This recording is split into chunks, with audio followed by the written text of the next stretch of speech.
સમાચારમાં આપ સૌનું હાર્દિક સ્વાગત છે। સમાચાર પર કરીએ નજર। ચોટીલા ખાતે સરકારી હોસ્પિટલમાં ટીબીની દવા ખલાસ। ડોક્ટરો દ્વારા સોશિયલ મીડિયા પર દવા માટે માંગણી કરી। મેસેજ થકે તુરંત દવા માટે દાનની સરવાણી થતાં 15 દિવસની રાહત। ટીબી મુક્ત ભારત કઈ રીતે થશે જો સરકાર તરફથી દવાનો જથ્થો જ આપવામાં આવતો નથી? સુરેન્દ્રનગર જિલ્લાના ચોટીલા સરકારી હોસ્પિટલમાં હાલ સરકાર દ્વારા ટીબીની દવાનો જથ્થો ઉપલબ્ધ કરવામાં આવતો નથી, ત્યારે હોસ્પિટલના ડોક્ટર તરફથી માનવતાની રીતે સોશિયલ મીડિયાનો સહારો લઈ એક મેસેજ મૂકવામાં આવેલ અને જણાવેલ કે ટીબીની દવા હોસ્પિટલમાં છે, નહીં કે સરકાર તરફથી કોઈ ફાળવણી કરવામાં આવી નથી। ત્યારે ટીબીના દર્દીઓને દવા વગર પરત ફરવું પડે છે અને સેવાભાવી દ્વારા દવા માટે 10,000ની તાત્કાલિક ધોરણે વ્યવસ્થા કરવામાં આવી હતી અને 15 દિવસ સુધી ચાલે તે માટે દવાનો જથ્થો મંગાવી લીધેલ છે અને ડોક્ટર દ્વારા એક માનવતાભર્યું પગલું ભરી દર્દીઓને દવા પૂરી પાડવામાં ખૂબ જ સરસ કાર્ય કરેલ છે। સવાલ એ થાય છે કે સરકાર દ્વારા ટીબી મુક્ત ભારતની મોટી વાતો થાય છે તે પોકળ સાબિત થાય છે। ગુજરાતની કોઈપણ સરકારી હોસ્પિટલમાં ટીબીની દવાનો જથ્થો સરકાર તરફથી ફાળવણી કરવામાં આવેલ નથી ને ધારાસભ્ય શામજીભાઈ ચૌહાણનું વિધાનસભા ક્ષેત્રનું મોટું શહેર ચોટીલાની હોસ્પિટલમાં દવા માટે ડોક્ટરને સંસ્થાઓ પાસે દાન લઈને મંગાવવી પડતી હોય ત્યારે ધારાસભ્યશ્રી આ બાબતે તેઓની ગ્રાન્ટ ફાળવવામાં કેમ આવતી નથી?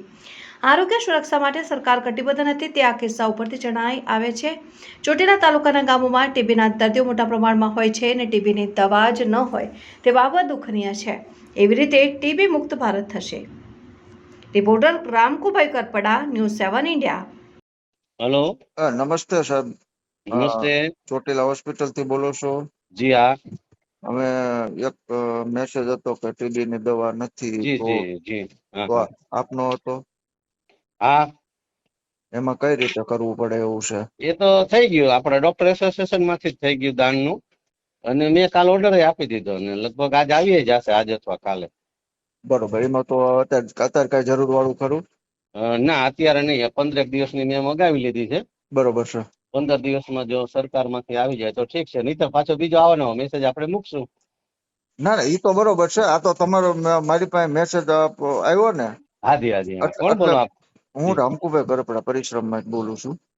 એટલે મેં કીધું પરિશ્રમ પરિશ્રમ ટ્રસ્ટ છે હા એટલે ત્યાં રાજકોટ કે ના રામપેડા? ના, સુરેન્દ્રનગર અમારે। સુરેન્દ્રનગર ઓકે હા, જી જી। એટલે મેં અચ્છા ઓલા રામકુભાઈ તો ખાચર હા આવડા સોનગઢ વાળા તો ઈ ખાચર રામકુભાઈ। હા એ ખાચર હા હા હા, અચ્છા તમે કરપડા અમે કરપડા છે। ઓકે તો રામપેડા ના જશો ને જૂના? ના, અમારે રામપુરા બાજુમાં દુધઈ ગામ છે અહીંયા। દૂધે હા ઓલા રબારીની જગ્યા વાળું હા, મંદિર આપણે વડવાળા જી મંદિર જી રહ્યું જી ને જી જી જી હા, હા ના હા ના ના ના અત્યારે તો કઈ જરૂર નથી એટલે પણ સરકાર માંથી ને કેમ નથી આવતી? ને કહીએ હવે અહીંયા એમાં કહું, શું છે અહીંયા કહું એમ ના ના આખા ગુજરાતમાં નથી ક્યાંય। એવું છે એમ ને? કઈ કઈ એમાં શું વાંધો? છે એનો કઈક રો મટીરિયલ આવે ને હા એ કઈક પેલે ગમે કઈક કારણ હોય હા, એના કારણે ઉપરથી જ નથી આવ્યું એટલે કંપની જ અત્યારે નથી બનાવતી। કઈ વાંધો ને, ફરી વખત હોય તો ધ્યાન દોરજો સાહેબ। જી ચોક્કસ ચોક્કસ ઓકે ઓકે સાહેબ। તમારા આમાં સરનામું લખી લો, હા હા, ફોન નંબર આ મારો નંબર છે, કઈ નહીં। ભલે ભલે જી બરોબર, ભલે ભલે સાહેબ।